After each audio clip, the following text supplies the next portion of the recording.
See there. How we doing, everybody? Today we've got office hours every single Friday, about 10 o'clock Pacific. We do office hours. We talk about a different topic every single time. Hopefully this is helpful. If you have any questions, the whole point of this is that you can ask questions. I should be able to see across all the platforms if you do have any questions. If you're not one of our members already, if you're not part of our group, go ahead and join us at straighttalkacademy.com. We've got a whole community, training, all kinds of tools and resources, scripts, anything you'll need to get started in commercial real estate if you are new or you're looking at exploring commercial real estate yourself. So this week I have a obsession with the number 3. Okay, it keeps it simple, keeps everyone focused, and so what you'll find is I typically, if I have a rule or a test or something simple or a checklist, usually it's got 3 parts to it to keep it simple and easy to remember. One of the things that we do when we're looking at prospects or we get a referral that comes our way, is it worth our time? Are they going to be realistic? Are they going to be spinning our wheels? Are they going to be a big time suck? Right. And it's going to waste their time. It's going to waste our time. And if they're a referral, especially, which is a lot of the business that we receive, that can be damaging to the relationship too, right? If everyone spins out, everyone's going to get frustrated, and a lot of times those fingers will point at different directions, and it oftentimes ends up at the broker's feet when that happens. So let's avoid all that by having a good conversation to start with, and if it's not a fit, let's find that out before we spend a lot of time working with a prospect that could then end up in a situation where they might be frustrated having spent all that time. So we're going to focus today on a very simple 3-part rule on determining if someone is worth the time for both you and them and anyone referring them to you to pursue. Or if maybe there's some prep work they have to do, you're going to help guide them in a direction that is going to help them. Okay. And that's not always going to be you helping them buy or sell or lease a property. They could have to do some steps ahead of time to get themselves in a position to do so. Right. And if you're in residential, you know that as well. Someone wants to buy a house, but they haven't been pre-qualified. What are we even doing here? Let's get them in front of a lender. Let's get them going. Same kind of thing happens in commercial, but there's a couple more steps too. All right. Oh, I'm in the way here. Let's move me out of the way. So let's talk about that. Okay. Let's do the rule of 3. Now there's some do's and don'ts before we get started, right? We're gonna have 3 things in mind as we're sitting down and talking to a prospect. Okay, we're gonna vet them out to see if it's a good fit. We're gonna vet them out to build rapport. We're gonna vet them out. Oh, I've got a do that I didn't fill in there. We're gonna vet them out to see if this is something that's going to be worth both our time and their time. Okay, and when we're doing that, we're going to be building rapport, and we're going to be building up to a possible close. Right? We're not here for fun. We're here for business, and if we think we can help them, if they think we can help them, especially, then we're going to close them, and we're going to get off and running. Right? We're not just going to we're not just going to sit down and have some coffee and shoot the breeze for a couple hours. We need to focus. Your time is valuable. There's only so much time in the day. So when you're vetting someone out, I'm a big fan of Jeremy Miner's. It's at NEPQ. It's basically emotional questions that drive someone to build rapport and be comfortable with you. And so when we're doing that and we're vetting someone out, it's very easy for me, especially with the engineer brain, to fall in a certain way of looking at something is more of like just a mechanical parts. But people make decisions based on emotion, not on logic. So when you're sitting down and asking them these questions, you're not going to be doing a few things. You're not going to tell them the way it is. You're not going to tell them what they should be doing. You're not going to teach them. They may ask questions, and I would oftentimes throw that back at them. Well, what does that mean? What do you think about this? You're going to try and ask open-ended questions, but you're not going to teach them. You're not going to tell them. You're not going to use logic. If A and B, then therefore you should be doing C, right? That's not going to move the needle a whole lot for most people. Most people are going to be using emotion, okay? You're not going to be asking yes or no questions. Okay? And you've probably heard this before. If you've taken any sales training at all, you're not going to ask those ended questions. You're not going to wander around and let the conversation go all over the place. You're going to try and direct us. You're the tour guide. They're hopefully going to be the driver through your questions. You're going to be the tour guide that's going to take you on a journey to the destination that helps them out, right?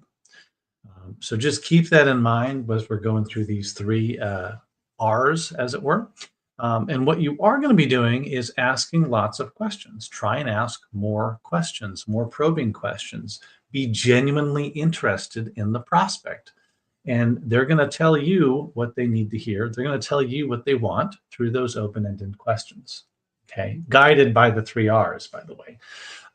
We're going to determine the answers to these three R's by asking those questions, by asking follow-up questions. So you're actually going to be listening. This isn't, how soon can I get them to sign my listing agreement? This is, what can I do to help them? What do they need? What do they actually need, right?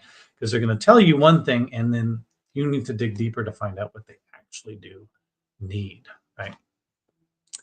And then following the NEPQ method from Jeremy Miner. If you haven't gotten into any of their stuff, I recommend you do so. Very cool.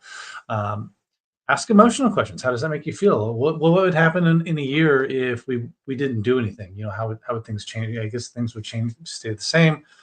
Find those pain points, explore the pain points, ask them how that makes them feel. Ask them, what we could do to fix that and how that would make them feel, right?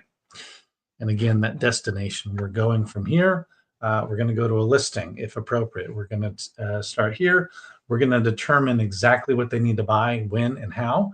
And then we're going to get going and doing that. Okay, we're going somewhere.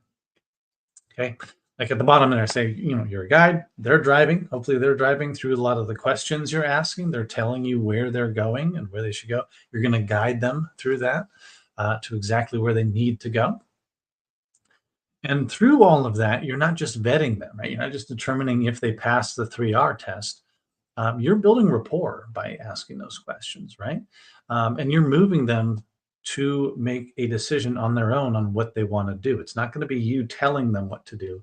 They're going to be the ones who make the decision. Okay. So now, what are the 3Rs? Yeah. Well, that was supposed to be bolded.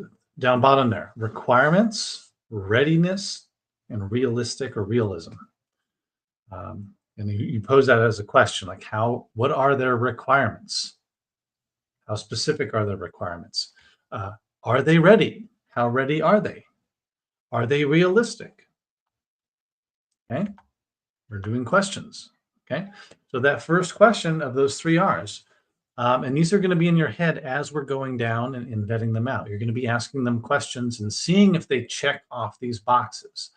And the way you're gauging it is how specific and clearly and realistically are they checking off these boxes. So when I say, do they have clear requirements, or what are their requirements, there's a lot that could mean.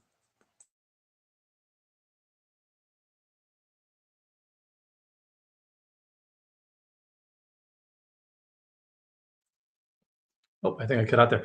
There's a lot that could mean as far as the requirements go. Is it an owner user? Is it an investor? Are they in an exchange? There's a lot of different questions. So what you want to do when you're asking about the requirements is simply ask them, what are you looking to do in the commercial real estate space? Okay, they're going to tell you. Okay, I've got this warehouse space. I've got a lot of inventory. We're running out of room. We need more power. We need more this. I need more office space for my admin. Okay. So it sounds like you're growing a bit. What kind of space requirements are you finding that are really restricting you, right? So you're going to ask those pain points. What is the problem? Dig in on the problem. Find exactly what is the issue with the problem. Because then you're going to be able to help them find an answer better. Okay. So it's space requirements, location requirements. Do they need to be near the freeway? What is the distance from the freeway that's okay? What kind of surface streets? What kind of yard space? Users are going to have certain requirements. Investors are going to have certain requirements, quality of tenant, all this stuff. But the more specific they can be about what requirements they have, the better you can help them, and the better you can determine how high up on that quality meter they are. Because if they say, well, I want to, I've got some money, I'd like to find a multifamily property, and I just want a good deal. Well, they don't really know what they want, do they? Right. So if you bring them a deal and that's their requirement, does that fit their requirement? Right. Is there any way to possibly put any property that you put in front of them and have it fit that mold? Well, no, nothing's going to fit that. So you're going to bring them something and they're going to say, well, no, it's not, whatever. It's not, it's 8% return. Well, is that even realistic? Right. So that's another R requirement. So the more specific they can be, the more you can determine if they fit your requirements, but also the more you can determine, you know, can I find something like that? How much of that those things are out there that fit those requirements? And you will be able to check that box off, right? So if I found you, X amount of square foot, we need this amount of office space, and it was within X amount of, from the freeway, would that be something you would want to close on right now, right? Give them an example, and then so make sure they can check off those boxes, and if you were to bring something to them, could we determine if it fits within their need requirements or doesn't?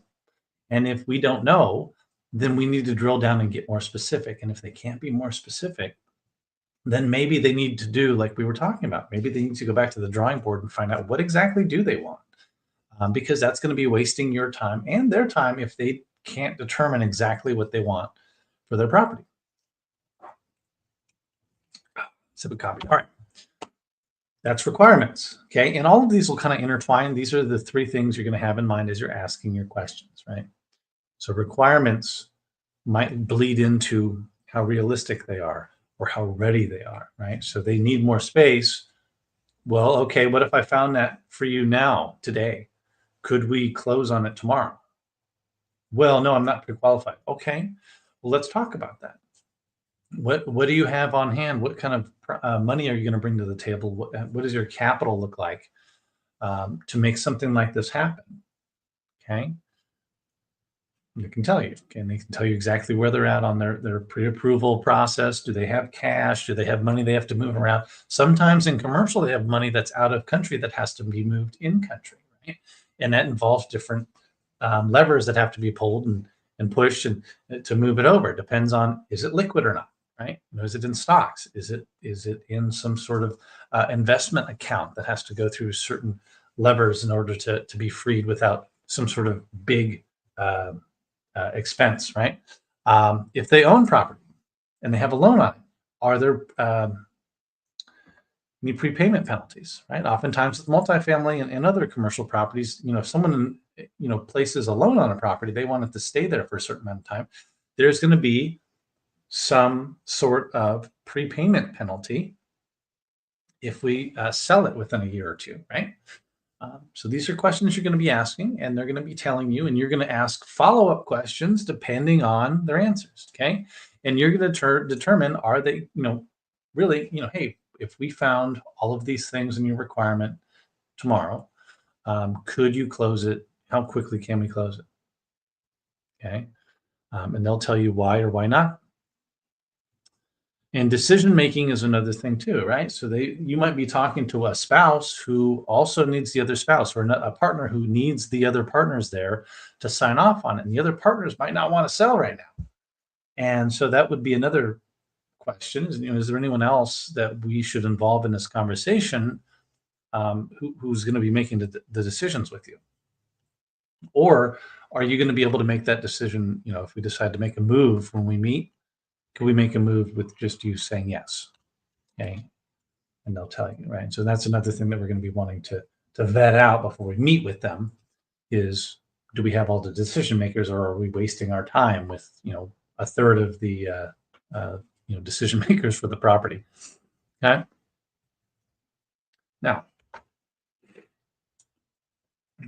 Another thing I run up against, especially if it is a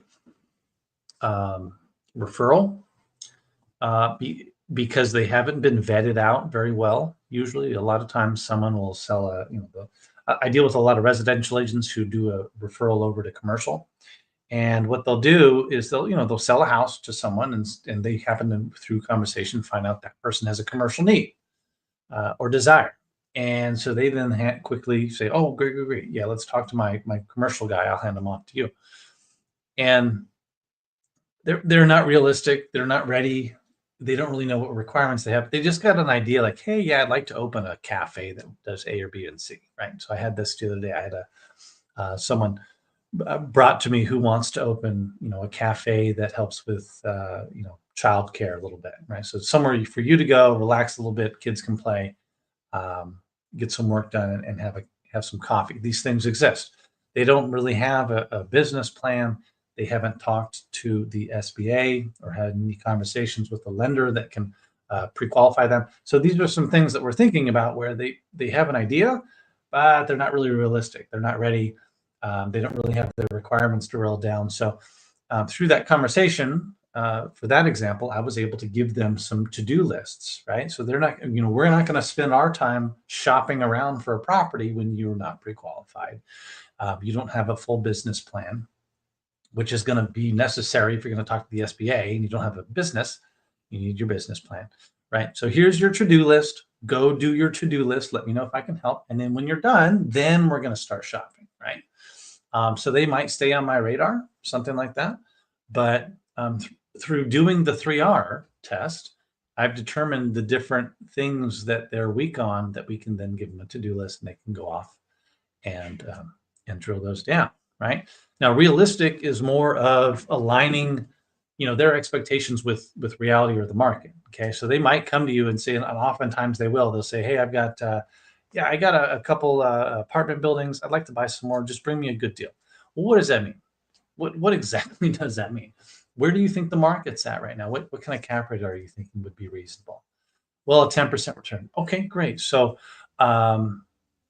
if I brought you an offer on your apartment for a 7% return, which it would be well above market, right? Would you want it? Would you be willing to make that trade? Okay, so see how I'm asking someone who owns property if their expectations of the market aligns with their properties, right? So they're going to say, "Well, no, I would want much more than that." Well, you see where that might be a problem. Do you think another owner would be willing to take a 10%, return, or do you think they would probably expect a little bit more, just like you? They can tell you. So bringing them down to reality, and sometimes you can, sometimes you can't. And from there, I can determine, do we want to spend some more time just kind of exploring this, or do we want to just cut, cut it loose for now? Right. And again, these people might stay on my radar. Someone who owns some property, someone who wants to buy some more, I might put them on my buyer list. Right. And then I might keep checking in with them. Okay. So as a commercial broker, that's part of what we're doing is we're vetting people out. If they're not ready right now, oftentimes they're not. We are adding them to our database and making sure we call them on a regular basis, because guess what? They might not be ready now. They might have really wild expectations right now, but they're going to, instead of you doing it, someone else or they themselves are going to get beat up by the market until they are ready to hit the market expectations. Okay. And at that point, you should be there ready to go when they are starting to be more realistic. And that's not just return. So this could be something too with our example of someone who needs more space, right? They need more warehouse space, they need more office space, and perhaps it's not aligned with the type of properties that you have in your area, right? You might not have some flex space, which over 30% of the building is built out as office as opposed to warehouse. That'd be considered flex space. Perhaps you just don't have that. And so what would have to happen is they'd have to build a brand new building to fit their needs. Okay. So when you bring that up, are they going to be willing to do that? Or are they going to reset some of their expectations more in line with the market? What's going to happen there? Okay. So what you could say is like, look, I'll see what I can find. What I do know is the market doesn't have a lot of inventory like that. It'd be very difficult to find. If I found something that was A or B or C, which would be more in line with the market, would you be willing to take a look at that instead? Or do we actually need this very specific need met? Okay. And I'll tell you. And again, we're asking questions, we're asking follow-up questions. We're keeping in mind these 3 R's. Are they realistic? Are ready? What are their requirements? Okay. What do they need? Are they ready to get what they need? And are they realistic with what price or effort that will mean for them? And if all that's in alignment, or if you can reset their expectations to be, what you think would be in line with the market, then we can move on to closing them out. So cool. So they passed our test. We're then ready to say, look, okay, so here's how I work. I think we can help you. And I'll show you here. I use the rule of 3. Like I said, I like numbers 3, the number 3. I'll show you what this means, but we're going to do this. We're going to close it. They passed our test. We're going to say, great, here's our next steps. I'm going to get a listing agreement drawn up. Is A and B and C okay, right? So here's the price, we're expecting, or we're going to decide on a price. And if the market doesn't agree with that, then I need your commitment right now that we're going to meet the market after 30 days, because otherwise we go stale. Have that conversation. They say yes, yes to the commission, yes to the price, yes to the expectations. Cool. So we're setting a commitment, we're setting timelines for these commitments, and we're setting an expectation of documenting that and getting our commission agreement signed. They say yes to all. Say, cool, I'll have that to you on A or B or C. Ideally, you'd have that with you. Here's how I work, Mr. or Mrs. Owner. I use what's called the rule of 3. Okay. At no point are we, if we're buying stuff, at no point are we going to look at or have any more than 3 properties on our radar. Likewise, if we're going to sell, we're not going to sell any more than 3 properties at a given time. Okay. Anything else can wait till later. We're going to focus on selling 3 of your properties. And you can determine if that's too much work or not, but don't ever do more than 3. And if we're looking for property, we're going to look at no more than 3 properties at a time. Okay, and here's what happens, though. I deal with agents who have buyers. They show them property A. Number one, the client's not vetted, so they say, well, that's not a good deal because they didn't drill their criteria down. So that goes to the maybe pile, right? You bring them another one. Well, not a good deal. Okay, well, what does that mean? Well, I want a higher return. Okay, well, that's not really realistic for downtown. So you haven't vetted them out. So that goes to the maybe pile. And then that happens 5 more times. And so your maybe pile is now 7 big. You haven't made any offers, and you don't remember what number 3 was, the third one that came across, the 5th one that came across. Everything blends together. Everyone's got snow blindness, and nothing gets done. And you just spend a bunch of time wasting everyone else's time.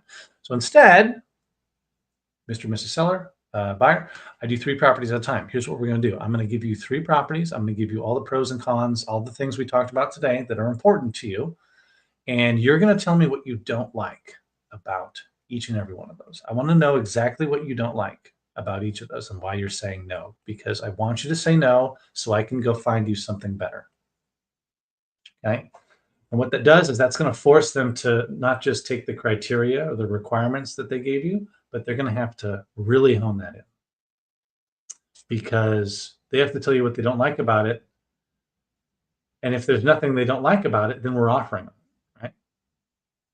Why aren't we offering on it? They can't be ambiguous at that point. They have to be specific. So here's your 3 properties. We're always going to keep 3 in front of us. We're not doing 4. So there's 3 until they're disqualified, right? So one of those 3 might be offered on a letter of intent, and that's off and going. The other 2, you might have disqualified for various reasons. But at that point, we're still going to pursue the one we've got a letter of intent on, but we're going to keep cycling through another 2 properties. We're not going to have another 3 with our letter of intent out there. We're just going to have 3 total. So one's under letter of intent now. And then we've got 2 others that are floating out there, and we're DQing them, and or we're offering on the second one now, and we've just got another 1 floating out there that's cycling through and getting disqualified, right?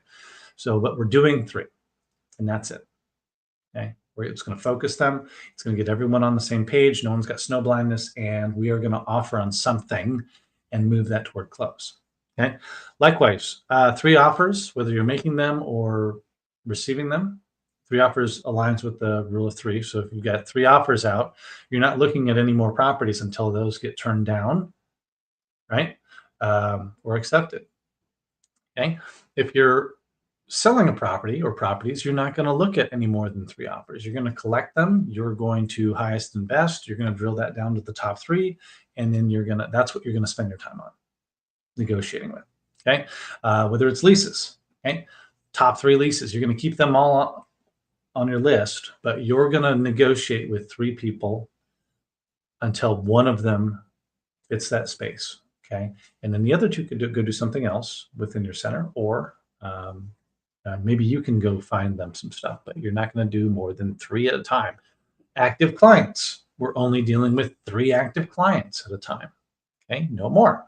If you have more than, now I don't mean people on your buyer list or clients who might want to sell sometime soon. I'm talking about you have 3 people who you are working on their listing for, and you're working through getting that up and then at market and sold. Okay. If you have more than 3 of those, you better have a team of at least 2 people, junior agents dealing with all the minutia and the clientele and all that, and then your admin dealing with admin and helping you with marketing and all that stuff. If you don't have a team of people under you working for you, you don't have more than 3 clients, because if you do, you're not giving them the amount of time they deserve, or you've priced things incorrectly, right? So if you have a bunch of listings that are just stagnant sitting there, you're not doing your clients any services by just letting them sit there. You need to go and talk to them, get them down to reality, or cut them loose. Okay. It does no one any favors to let properties sit around. Okay. Or buyers sit around. You get 3 active buyers that you're actively doing the 3 properties with. That's fine. If you have 4 or 5, you're not giving them the amount of time they deserve unless you have a team helping you out with that. And each of them, guess what? Each of your team members get, your junior agents get to have maximum 3. They have to abide by the rule of 3 too. So if they're not, or you've got too much volume, guess what? Now you have to go get another junior agent. Okay. Guess how many junior agents you should have before you start to expand again? Yes, 3. Keep it at 3. Keeps it simple, keeps it easy. That is, let's see here. Just check my comments. I don't see any questions. That's all I wanted to talk about today is my rule of 3, both with our clients once we have a client, and how to vet clients out. Okay. Using emotional questions to find the 3 R's. Do they have clear requirements? Are they ready? And are they realistic? If all of that is in line with what you think the reality in the market is, and they're clear enough where if you brought them something, it could check off the boxes where you have to offer on it. Now we're in a situation where we're going to close them out, get a commitment, set expectations, get the documentation signed, and move on to this stage, which is getting them closed. Okay, helping them out. But if they're not in alignment, if we're not hitting those 3 R's, that's fine. Like I said, I just had a client this week that did not fit these requirements. Actually 2. Got a big church in Texas that I talked to, or I'm talking to someone about possibly referring. And then we had the cafe as well. Didn't work out. Okay. The church probably not going to work out. So they might have to adjust their pricing expectations, and then the cafe people have their to-do list. Okay. You can still help people without brokering for them. Okay. I can still help them without being their broker right now. When they're ready, then I'll broker for them. Okay. But it doesn't help them for us all to be spinning our wheels and looking at all these properties when they're not ready to close on. Okay. So those are the 3 R's. If you have any questions now, or if you're watching this later, if you have any questions, put them in the comments. We're happy to answer them. That's what we're here for. If you're not part of the group or the community, join at straighttalkacademy.com. It's a monthly fee. You quit whenever you want to. There's just an intimidating amount of training. And then we've got it in different sections, right? So we have a section for the basics of commercial real estate if you want to learn commercial real estate, introduction to commercial real estate, retail, office, multifamily, and then lead generation marketing. A whole 8-week course on that. We've got a whole 6-part, 3-week course on making $30,000 an hour off of referrals off your current book of business. You have a class on that. We've got a cheat sheet class on all the different terminology and everything you need to know about commercial real estate as far as terminology goes, letters of intent classes. And then, of course, we do weekly office hours like this where you get to ask us questions live. You have access to a commercial broker every single week, whenever you want, to answer your commercial questions. Also, with the community, you can ask questions in there. We can answer you there. Tim, got a question from Tim. Are you signing a contract for a buyer only? You're going to sign a contract, whether it's a buyer or a seller. You're going to sign a listing agreement or a commission agreement. Okay. And when I'm dealing with commission agreements, and, this conversation, I'm going to tell them I'm not going to hold your feet to the fire. If this isn't working out, it doesn't make sense for either of us to spend a bunch of time having to work with each other. But I need your commitment. My fee is X up to, my fee is, 3% up to 5 million. If it's above 5 million, we can start talking about a cap. But I typically deal in 1 to 5 million range. And it's because I typically deal with multifamily owners trading into net lease properties, which is where those properties typically sit price wise. Most of the time, the owner is going to be paying my commission. If the owner is not going to be paying my commission, Mr. Buyer, Mrs. Buyer, we'll know far ahead of time and we can adjust our pricing or our offer accordingly. Okay. Because at the end of the day, the seller has a net price that they're willing to take. They have either buffered that price with whatever they're going to pay a commission for, in which case you have no say in that, or they have not. Okay. But they're willing to take a certain price. The buyer's at the end of the day paying the commission, whether you have a say in it or not. I'm telling you that we will have a say in it. And oftentimes we'll have the seller pay for that. But if they're not going to, then this is my fee. And if that's okay with you, we'll make sure it works for both of us if the time comes.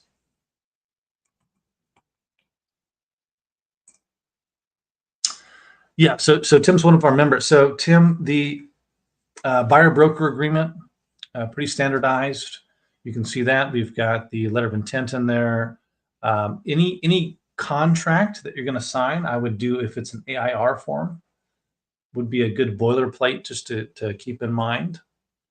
But we're not going to give you guys actual contracts. We'll give you something with it's got a watermark for sample slapped across the front of it. I'm not an attorney. I can't approve any contracts for you guys. Your broker has to do that. We can do stuff where we've got letter of intent templates that you guys can take and make your own. Again, your broker has to approve that as well. Buyer broker, same thing. I think we've got a sample of that in our portal, but you're going to have your broker approve any or all of that before you use any of that. Okay. And if you are one of our members, look for the upgrades that we're launching here. We actually have a whole set of lead magnets that we've created so that you can, if you wanted to, you can actually automate the commercial prospecting process pretty much entirely for you. All you have to do is share links to cool things. Like this training would be a cool thing for a residential agent. We've got cool training like this for commercial owners that you have access to, where you just have a magic link that you share with them, whether it's on social media or email or directly via text, whatever you guys want to do. And we track everything. We follow up, we push it toward a closing. And then if it does close or it goes to a listing, you can decide if you want to be involved or not. Very cool. Everything's done for you. So for now, we're allowing all of our members to have access to that. Eventually, anyone who's not signed up will have to pay extra. You guys won't have to for now because you're helping me test it out. So just look for that as an upgrade. If you haven't signed up yet, I would recommend you do so. I have 10:36 my time. We have been talking for a while, or I've been talking for a while. I'm going to get another cup of coffee. I will be right back. If you have any questions, let me know. Ask them in the chat box. I promise I won't put everything up on the screen here. I just think that's cool with the software I have. I'll be right back.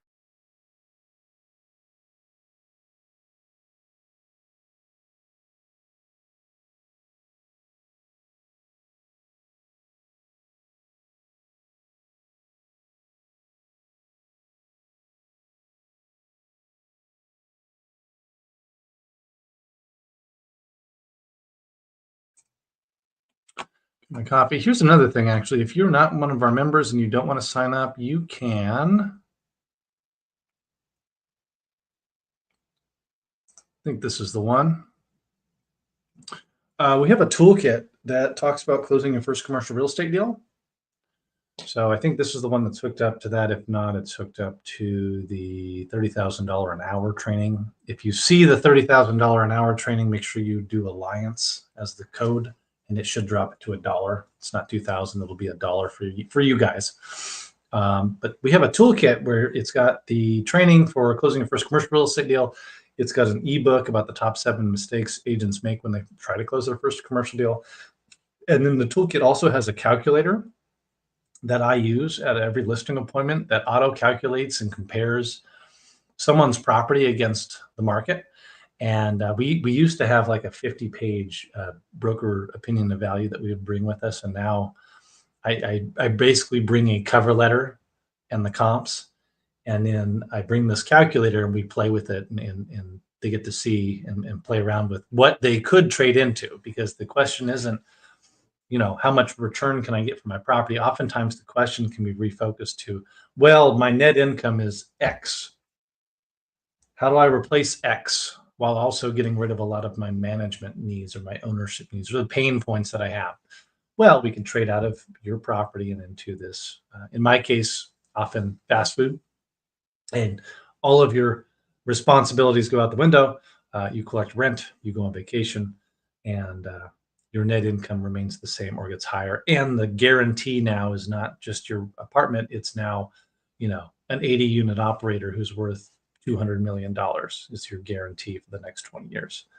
Oftentimes, especially here in California, very easy trade, especially if someone's retiring. So if you go to the cretoolkit.com, we should give you that whole toolkit and then the calculator there if you have an interest. I think that's a freebie if you're not signed up. But I recommend you join us at Straight Talk Accounting. So 10:40 my time. I don't see any other questions. If you guys do have questions, if you have something you want to talk about next week, let us know. We don't always stream out to everywhere. Usually it's just our group. So if you want to see these every week, let me know. And we'll cover whatever topic you want. We'll talk later.